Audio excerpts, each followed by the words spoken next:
What's going on, everybody? Welcome back to the Yankees Avenue Show on the Yankees Avenue YouTube channel. As usual, I'm Patrick Hennessy. That's Dan Rourke. Dan, how are we doing today? I'm just gonna be straight up honest with all y'all. I'm doing terrible. This is the first series. I was just saying this to Pat ahead of time, where it's gonna actually have an impact on my day today. I believe I'm depressed. I'm upset. I'm embarrassed. And yeah, we're gonna do a little bit of therapy session today. The Yankees swept by the Red Sox in Boston. Not good. Nothing without Yeah, Judge, man. Nothing without Judge. And that is all the more true now. And hey, while I'm on the topic of this real quick, I said a couple weeks ago, yeah, you're losing Judge, but that's not an excuse to not play well. Apparently it fucking is because everybody has turned into a meatball, Pat. And that's just the way that it is. So here we are. Another yeah, therapy no, session, second of the year, baby. it's rough. The Yankees are in a rough spot right now. This is our second therapy session we're gonna have of the year. Before we get into that, though, want to give a huge shout out to our sponsor, FOCO. Even though you guys might not love the Yankees right now, they have all the best Yankees They got merchandise. I'll other show you shit some too, bro. stuff Fuck the later. Yankees. You can get Yeah, something that has some other logo on it. buy some Knicks stuff, buy some Giant stuff, buy some Jet stuff. Who knows?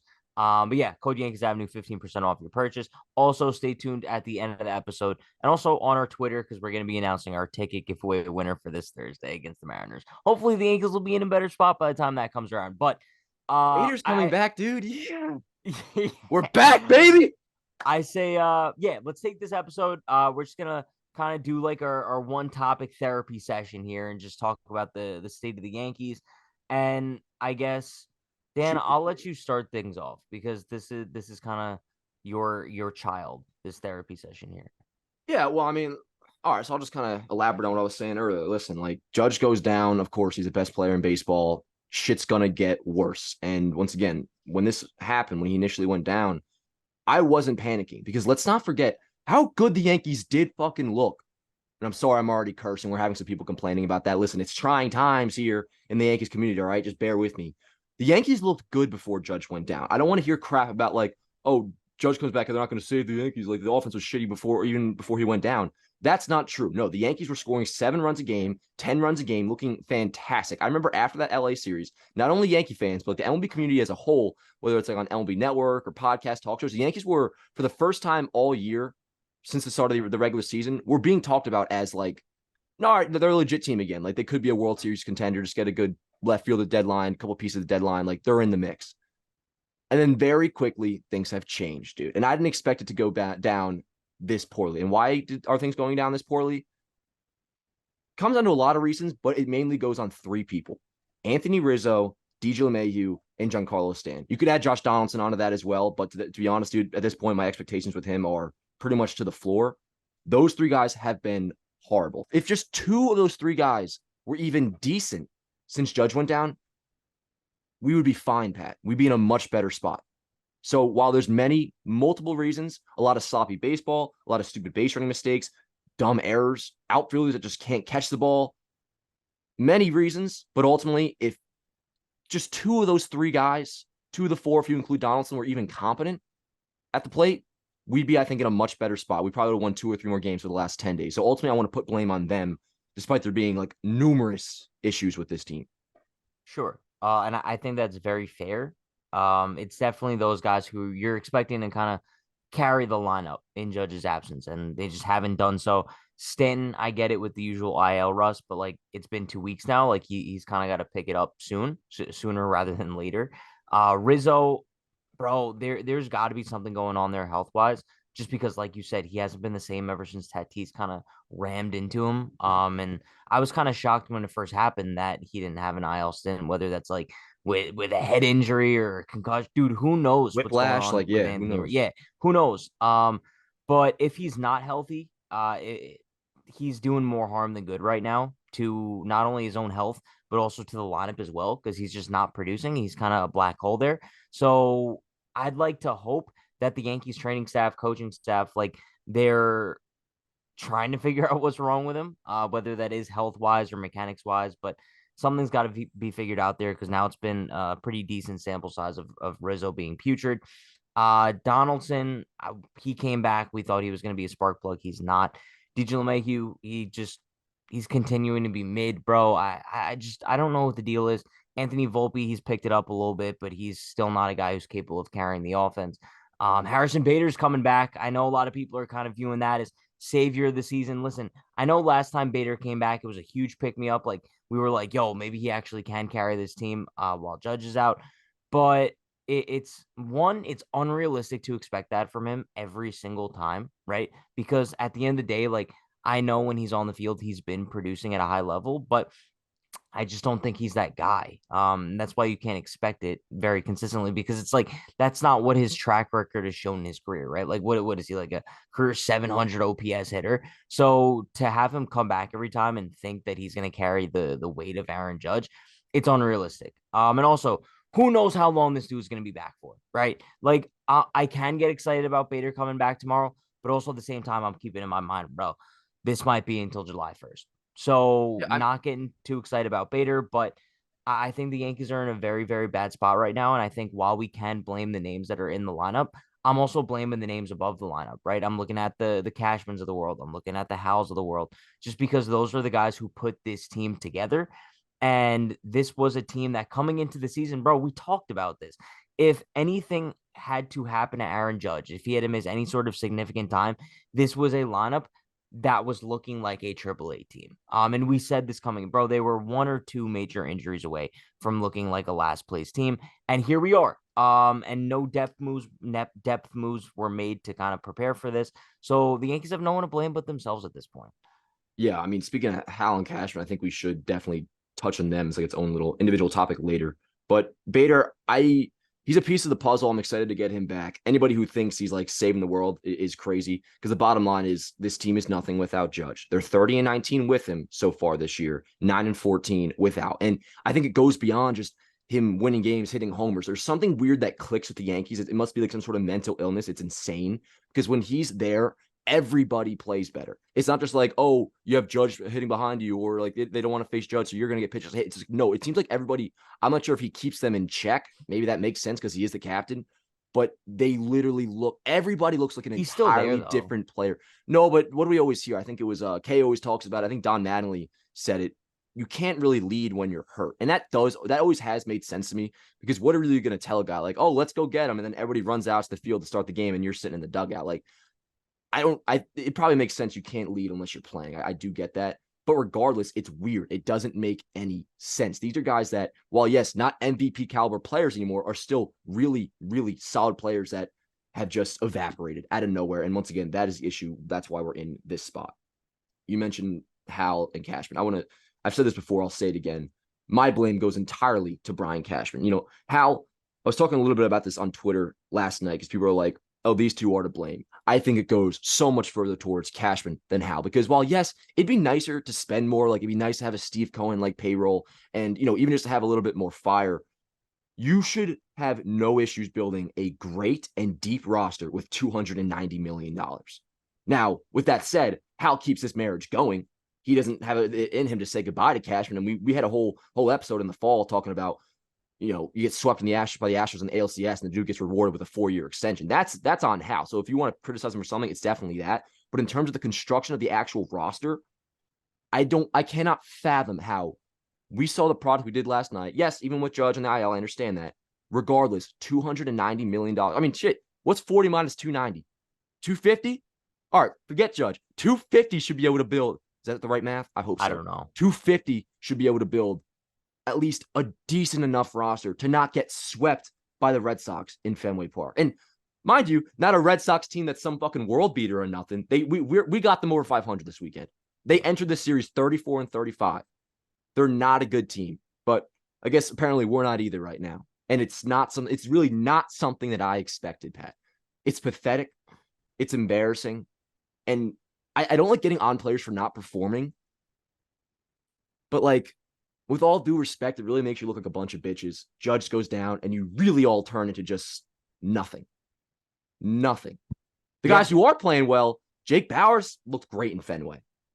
He was fine. But then again, like you can't really like rely on him defensively in the outfield. Like he shouldn't be an outfielder. Also, bro, real quick, speaking of the whole defense, I don't want to ever fucking hear a Red Sox fan say crap about Yankee Stadium because Fenway Park is the most like BS, like booby trap stadium of all time. I think Case said it best. He's like, oh, they're playing wall ball. That's literally what they were doing. Like, to be fair to the Yankees, at least the pitching staff, Like a lot of those balls were just little fly balls that would have been caught in any other park and they bounce off the green monster. But no, regardless, But the the Yankees could have defense is done the back. same thing. Like, you know what I No, mean? I'm not making excuses here. I just hate Fenway Park. I just needed to put that point out there. Bowers is a problem defensively. Willie Calhoun is a problem defensively. And that's something good about getting Bader back. I mean, the defense there is huge. You're definitely going to want to keep Billy McKinney in the lineup because he's actually been pretty solid too. So, dude, no, it's just there's a lot of I know, but think issues. about And what you just said. Like, no, bro, okay, no, but that's oh, what it is. That's what it is. No, it sucks, but that's just what it is. We gotta Billy McKinney's in left. That's a good thing right now. As crazy as that fucking sounds, that's the way that it is.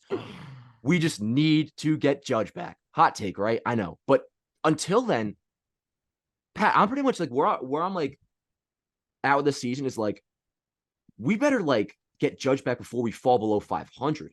Now, like a few days ago, we were 10 over. Then we went below 10 over. We were like 9 over. And then after this series, we're 6 over. Dude, very quickly. I want Judge back by 4th of July. Who knows if that's even going to happen? That's best case scenario right now, right? And it's pretty likely we're going to be a 500 team by the time that date comes. So if he he won't be doesn't come back by back by 4th then of too, July. what are we in the second half?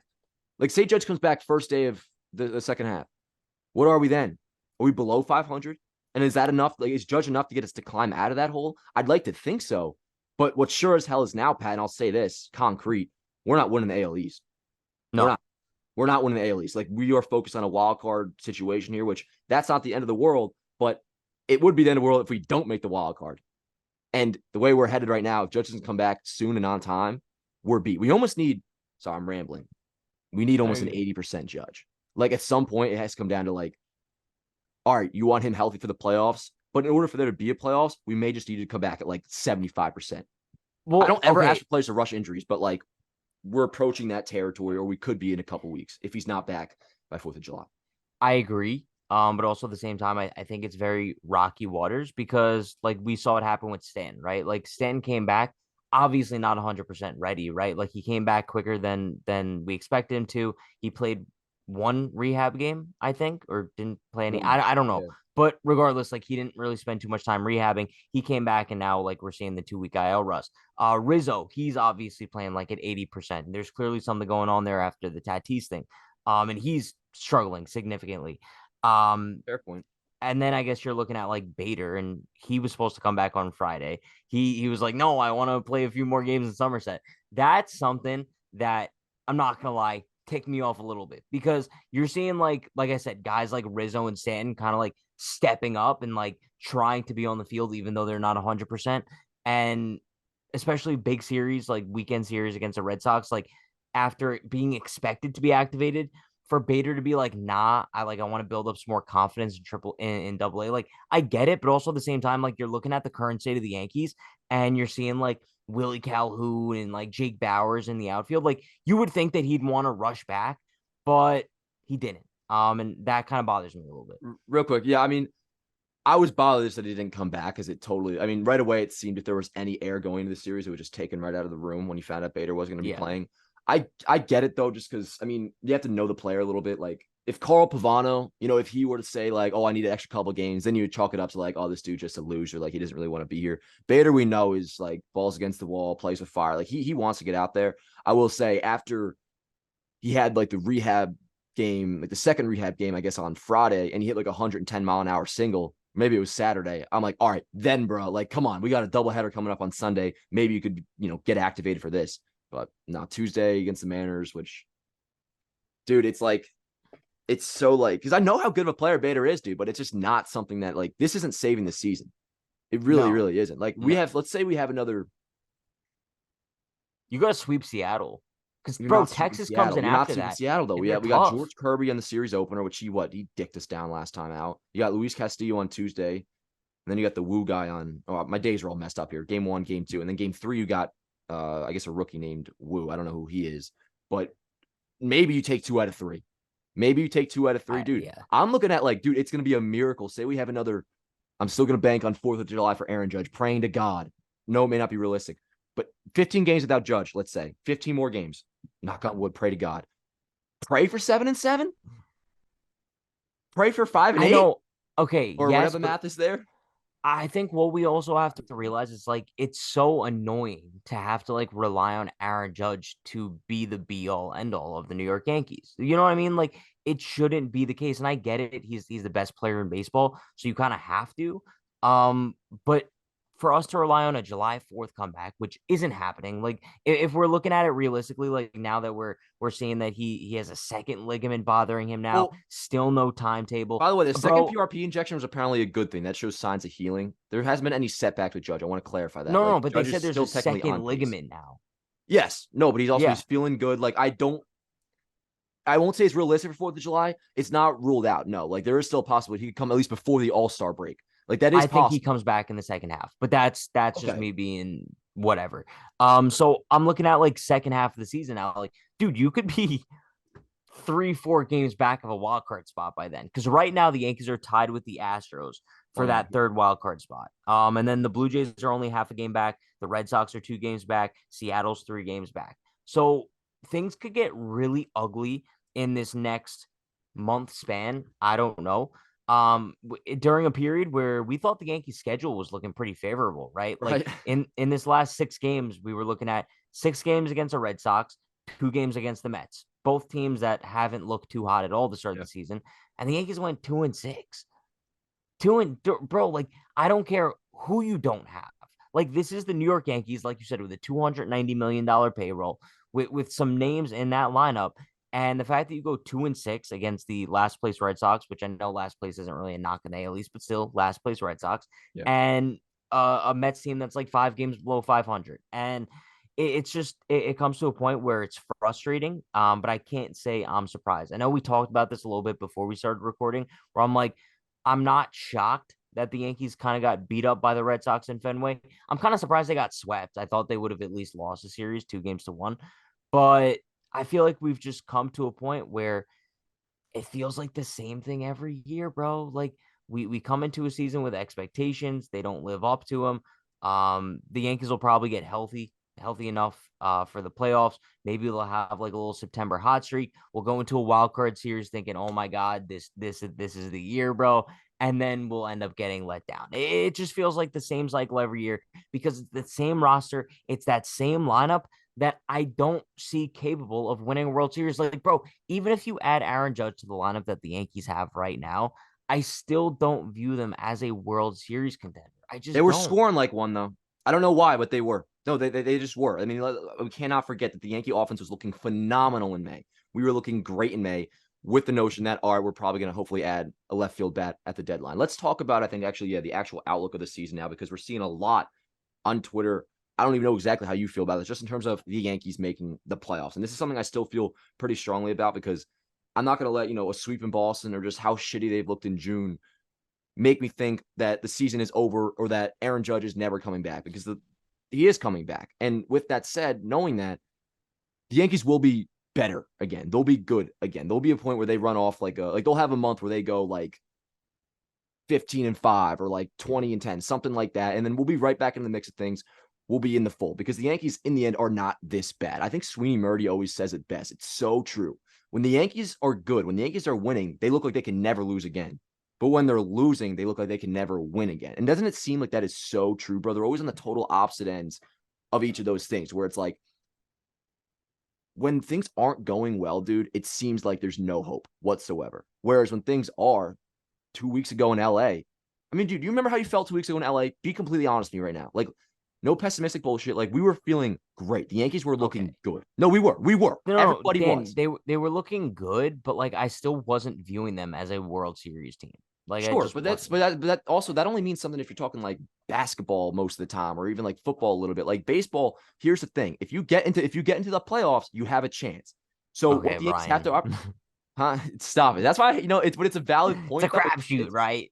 No, but it's actually true. Like, just because I say something that also, like, the Yankee GM may say, doesn't mean it's crazy. 1 out of every 15 things he says is actually accurate, and that is true. You get into the dance, you have a chance. So But I don't view it as I see, but I disagree so heavily because the bro, look at the sure, Phillies like last year. it okay, but they got hot at the right time, right? And Well, that's what I'm banking on. they had an insane lineup, bro.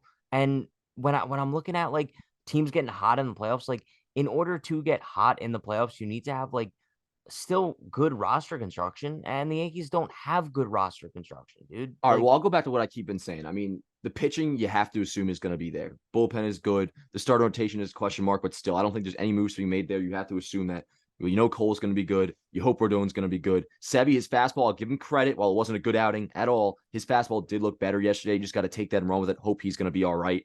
And then you have Nestor, Herman, total fucking stinker the other day. I'm going to chalk that up as an aberration. That can't happen again. The pitching should be fine. The offense has to be worked on. You get Judge back, and then you figure out what the hell's good with these three guys. I mean, Donaldson has to get cut. We're also at the talk now of you have to get Peraza up in some way, shape, or form. Now, yeah, he's a shortstop. Like, even if you're not getting him to come up to play third base to replace Donaldson, the dude is easily athletic enough to play a corner outfield spot, no? Like, he's a shortstop. You could put him anywhere. Like, fuck it. Just do it. Get Peraza up one way or another. Hell, I would even call up Florial. I understand the strikeout rate. He has like a 30% strikeout rate in AAA while also having a 1 OPS. Little bit scary, I know, but maybe call him up. Maybe that translates to an 800 OPS with a 35% K rate. Like, I don't know. Just try something new. Get the kids up, especially when they're performing as well as they are in AAA, and the guys at the big league level are not performing. yeah, Here's another thing. Stanton. The way I see Stanton, it just sucks. That's all it is. It's brutal that we have to deal with this pretty much every single year. And it kind of is in a way his fault, well, not his fault, but in terms of like he does get injured. So this is something you have to expect. You just have to account for that. Stan's gonna have like 2 weeks, maybe 4 weeks with multiple IL stints of IL rust when he comes off the IL. And that's just part of his season, which is very unfortunate. With that said, though, you have to assume Stanton's going to hit because let's not forget in the beginning of the year, Stanton was having a great season. And we know at some point, like we'll probably have another couple games of this, and then weirdly it'll just click and he'll be tearing the cover off the ball. Stanton, you have to assume is fine. The big issue here, I think, more so is DJ LeMahieu. Because if DJ isn't hitting, then we have a problem because I think he's playing no matter what. Going into October, we'll have a starting third baseman, I believe, that'll either be DJ LeMahieu or Josh Donaldson, if not like both doing a little platoon type situation. So we better hope one of them hits. I have more faith in hopefully DJ turning things around, which he's shown a little bit of flashes. What do you have? A multi-hit night the other night, and he had like the 2-run homer in what was that? Was that in the Mets series where he had the 2-run homer? Whatever it is, he has to get right. And Rizzo has to get right. So there's a lot of ifs here, a lot of things we're banking on that you just kind of have to assume will go right. Because if they don't, yeah, we're screwed. And maybe that's a little bit like the optimistic Yankee fan in me that like I just have to assume Anthony Rizzo isn't a total meatball right now. DJ LeMahieu, I have to assume isn't a total meatball right now. Stanton, I legitimately do assume isn't. Like I actually have faith in him to come back. Doesn't excuse the fact that he is a joke for 2 weeks after coming after injury. But I don't know. Like some things you just gotta like assume happen. Plus, we do have to make a couple more moves too because the playoffs. Once again, the season is not over. We will make the playoffs. Not that that's an accomplishment. I'm not like boasting the Yankees when I say that. That's not like me saying, oh, good job. No, you'll make the playoffs. Everything will be okay. But we will at least, I think, have a chance at kicking like another kick at the can this year. Whatever that means to you, I do think we'll have that. yeah. Crapshoot. I do want to respond to all those points that you made because I think There was you a made lot there. there was a lot there, and I think a lot of strong points. But before we do that, I want to give a huge shout out to our sponsor, FOCO. Use code Yankees Avenue, 15% off your purchase, bro. Look at this Judge pin. Look, he probably got hurt diving on that, huh? Yeah. Honestly, y'all, this is an episode I'm gonna ask you guys a favor. Listen, you probably don't want to buy any Yankee stuff right now. And once again, you can buy some that doesn't have a Yankee logo on it. But hey, when you're supporting FOCO, you're supporting us. So if you want to keep my lights on, you want to keep Pat's lights on, do us a favor and buy something. No, I'm just kidding. But if you want to, summertime, look good. I did wear, you know what? I'm going to do something right now. Now, these may be dirty. But let me just say, I was telling you ahead of time before we got on the show today that I had a hell of a weekend, right? Sure. Well, let me turn them inside out. Yeah. It was all because of these shorts, bro. This baby. Nice. FOCO, I actually think this, and my mom too was like, "Oh, where'd you get those? Those are nice." And I felt all cool. I was like, "My sponsor." No, did you tell her about the discount code? And then she asked like, "What it was?" Oh, FOCO. Yeah, I'm like, use code 20 or use code Yanks Ave, Yankees Avenue, code Yankees Avenue for 15% off. I said it that entire way, like stuttering and everything too. But yeah, nice shorts, nice everything. Guys, go get yourself some. Show us some support, and go show like the New York Knicks or New York Jets some support too.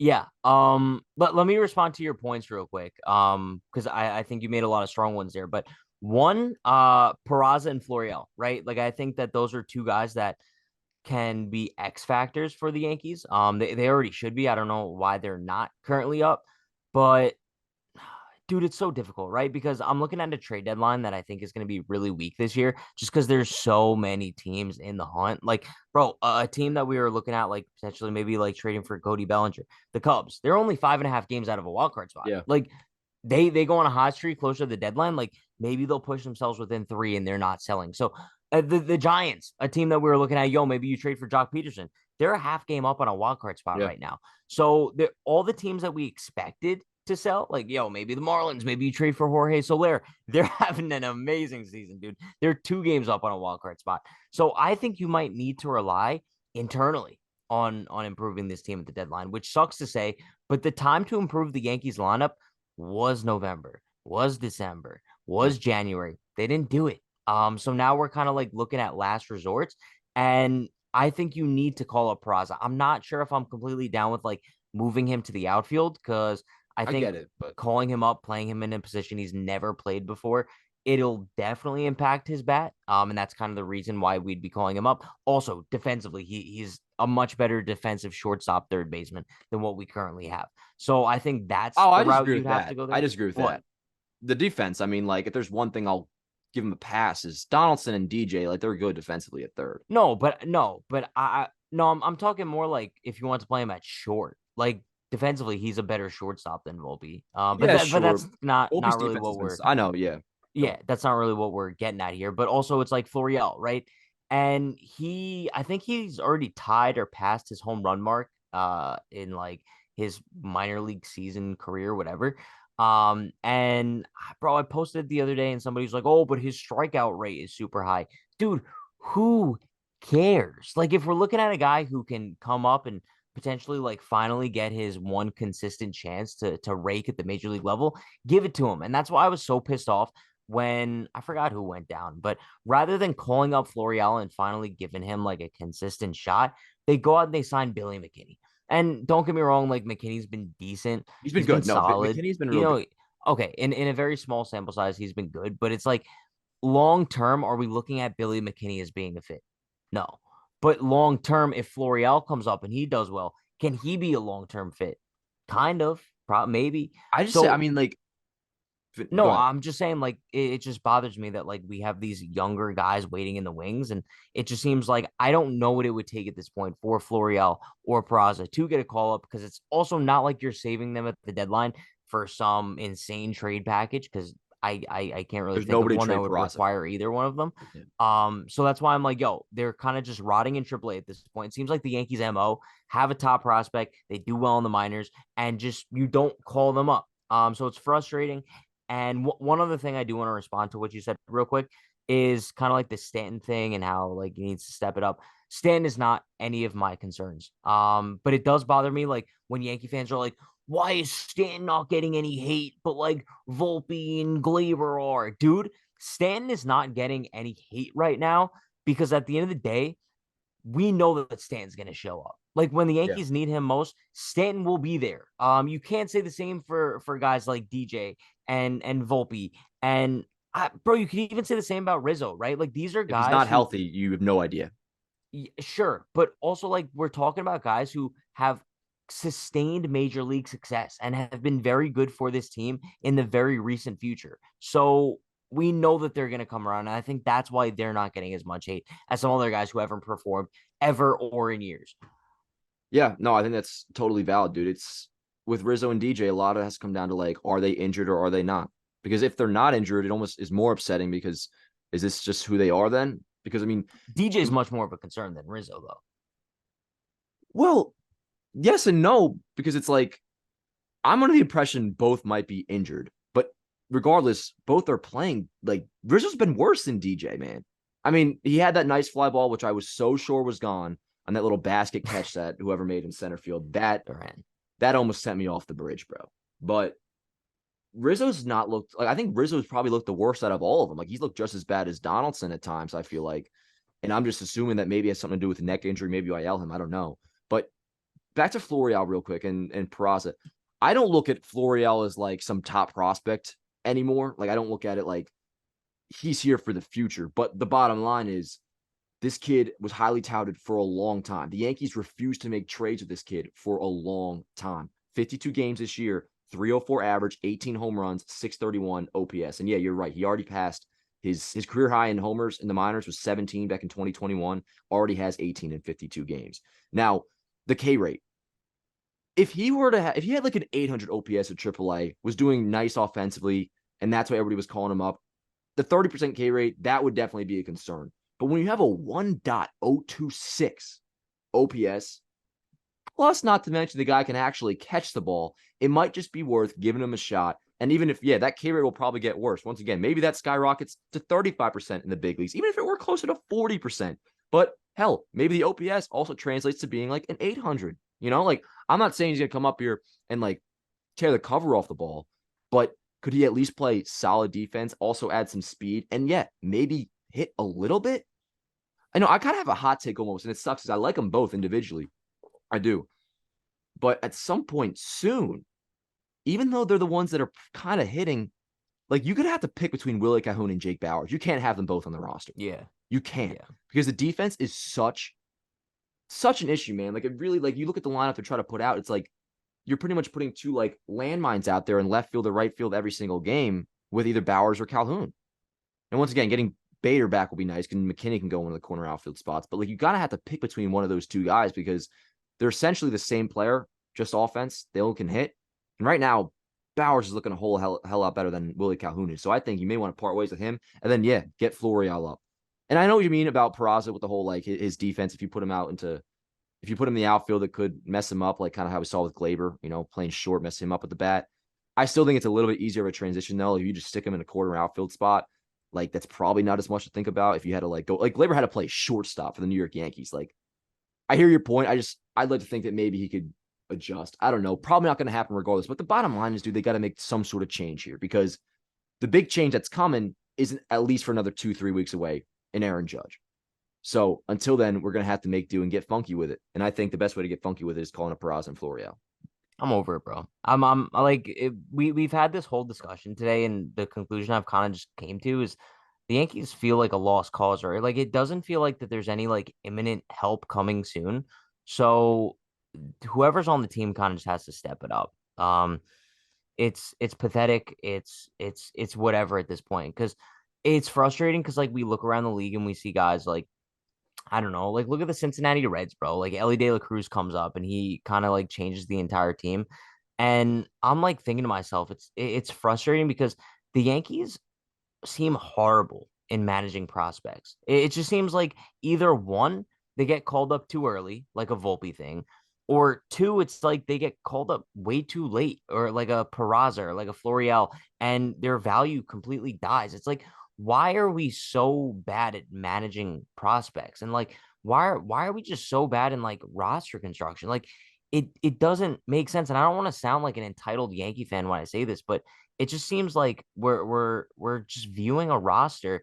We're coming into the season. The only fresh face to be excited about was 21-year-old Anthony Volpe, who didn't play a game in the major leagues, and we were kind of like relying on him to be the spark plug of the year. And I think that's just completely unrealistic. And now the Judge is out. We're looking at a minor league team, bro, and it's frustrating. It's humiliating. It's embarrassing. Very humiliating. I think that's a great word for it. It's disgusting, bro. And the fact that we're sitting here crying for Oswald Peraza and Estevan Florial to come up and save the Yankee season, it's very 2021 vibes where we were all like, yo, call up Chris Gittens and Hoy Jun Park and Trey Ambergy and that'll save the season. Like it's the same vibes, dude. That's any team that's struggling, bro. It's always first thing you do is you go to the kids. And I'll say this real quick about how nice it would have been to add a bat in the offseason. Yoshida. How nice would it be if we had goddamn Matsutaka Yoshida right now, dude? Now I ain't we liked Aaron Hicks. I'm not like necessarily going to criticize because I wasn't in love with the dude either, but I'm also not the GM for the Yankees for a reason. Like it's not my decision to make. Like maybe we should have scouted this out because he sure as hell would have been nice to have on this team right now. But as for the Yankees mismanaging prospects, I slightly align with you, but more so on the like not trading them when their value is at their highest. Because in the end, I think. But no, but that's kind of what it is, right? It's like when their value is at their highest, either call them up or trade them. You have to do one of the two. I don't look at it like I actually more and more I'm starting not to. I don't have like a realization of what like I don't blame them necessarily for Gary Sanchez or I don't blame them necessarily for Clint Frazier or even like Gleyber Torres, if you wanted to, not turn into like a 99 overall player. I don't know why I'm talking MLB The Show terms, but if a player is good, a player is going to be good. And at that point, I feel like you kind of just got to like trust the skills. Like if this guy's going to be good, it's up to him to perform. If you don't perform, that's kind of on you. But yes, in terms of not getting the most value when you can, I mean, that was the whole story of the baby bombers, right? So hopefully we don't see it again this year. But we said it a lot this episode already. Like, what are you trading Peraza for? Florial doesn't really have much value. I'll say that. I mean, like any team could At have had a one point crack he at him. did though. Yes, no, he does. But I'm saying right now, it's not like there's no like you couldn't really get anything for Florial still. I don't think just because I mean every team had a shot at him in the spring and they didn't take a chance on him. But is it still technically spring, by the way? Yeah, June That's weird. 21st, I I mean, it think, technically is feels like it. summer. It's still like 65 That's degrees so outside. random. Yo, before we wrap things up today, can I just bring up one more small point Yeah, that of I course. kind of noticed this weekend? It bothered me a little bit, but Yankees Twitter, bro. I don't know if you noticed this, but it seemed like the talking point of the entire weekend was people complaining about Gleyber Torres. So I don't know if you saw this, but it seemed like every single tweet on my timeline was people like sad, mad, upset that people were like talking shit about Gleyber Torres, but I didn't really see anybody talking shit about Gleyber Torres. Um, I'm gonna be honest, like the Glaber supporters, the Glaber lovers, like I get it. Glaber's been good, but I don't know why it feels like it's being forced for everybody to acknowledge Gleyber Torres as like one of the best second basemen in the league, which I don't think he is. Like Gleyber has turned into a nice player who's going to give you a 750 OPS a year. Bro, he's on pace for like 25 home runs this year, maybe more. Shout Position's out not to that him. deep. That's the thing. I mean, he does rank towards the top offensively. I think any complaint people have is the defense, though, which we saw multiple errors Yeah, and from also like Fenway, the which base that's the running problem. stuff. But what I'm saying, basically, like what I'm saying here is that like the shoving Glaber love down everyone's throat, like making everyone like acknowledge him and love him. I don't think it's necessary because I don't think that he's that good of a player. I hear you. No, I think that's valid. I think it also stems from, at least maybe from my side of things, because I am a pretty big Glaber supporter. It's almost like on a weighted scale compared to what everybody else is doing. Glaber Torres is the best player on the team right now. As crazy as it Doesn't may say a seem. I mean, lot. no, it doesn't. No, not at all. That's why it's like on a certain end, like that sounds ridiculous, but also you compare him to Rizzo, you compare him to DJ, Stanton, Donaldson. I mean, he's the only guy that's a name in this lineup that's actually doing something. But with that said, you also have those plays, those sloppy mistakes, like he's trying to be Robinson Cano and he like fires the ball into the dugout, which is just Yeah. unacceptable. So I mean, like it's the same old story with Glaber, man. Like you see some flashes of greatness, and you're like, you know what? That's our guy. Like top prospect turn good. Like he's a nice player. And then you see the defense, you see the mental lapses, and it reminds you, like, shit, dude, like, nah, like this isn't a finished product. This isn't like a. He's not great. Glaber Torres, I Yeah. think, is good He's good. No, he's a and good baseball player. should be okay, but it gets magnified. Same with a lot of other players. We talked about this with Volpe when nobody else is doing anything. Yeah. So I don't, I don't really get on him too much for that.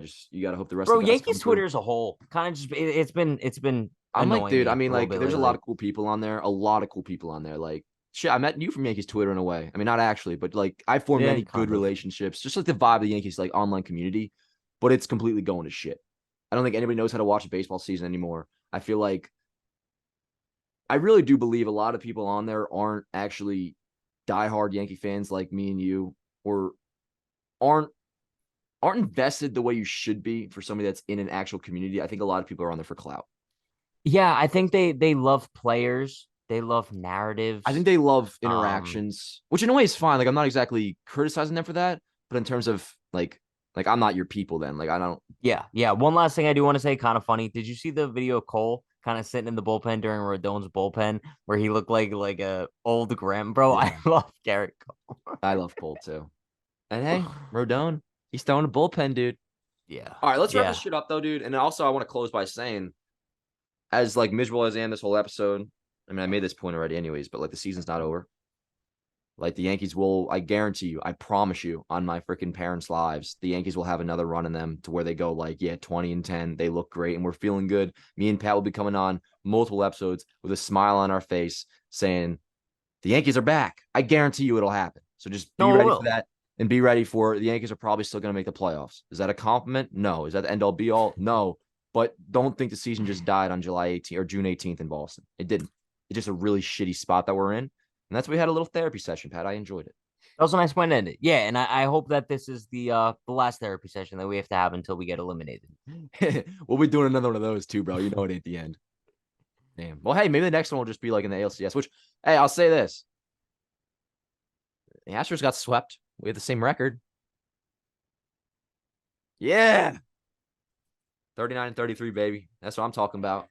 That is a championship caliber operation. 39-33. Yeah, sounds good. All right. We out of here, bruh? Yeah. Socials? Twitter, TikTok, @unhinged Patrick, Instagram, @True Hennessy. And cheer up, Pat. It'll be all right. It'll be all right. Yeah, no, Hey, the Yankees are gonna be today's fine, bro. It's fucking just ass. it's annoying. Should I start working on the cursing? I noticed I think it's like just one comment. person commenting. And I think it's a very like religious person with kids. Nothing wrong with that. I'm religious, Pat. I know there's something wrong with that, but I usually tend to you lean a little more towards like the non-cursing side of things. I just want to remind you, with all due respect, this is a sports talk show. Like, sorry if this isn't exactly. I don't think you curse that much though. Today I did though. Like if she's complaining in the past, she's gonna be complaining again today. I don't know. We got to get out of this episode. Probably 40 minutes long. Dan Rourke on Twitter, Dan Rourke on Instagram, Yankees Avenue Instagram, Yankees Avenue here on YouTube. Should be a Yankees recap out tomorrow afternoon. By the way, giveaway winner. I thought you said you announced on Twitter. Oh, you want me to announce it on Twitter? I don't care, but you said that in the beginning that you would. Or you can say it now. Fuck it. I don't care. Okay. I'll announce it on Twitter too. But yo, the giveaway winner is Twitter user MP_96X. You got 2 tickets, 2 Yankees Mariners on Thursday, bro. Hopefully they win. What's the name? MP? Yeah. Like MP's their name?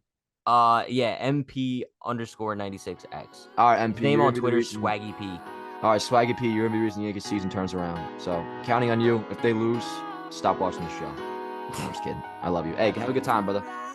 See you guys next time. Let's go Yankees. There's spit in my microphone. Let's go Yankees.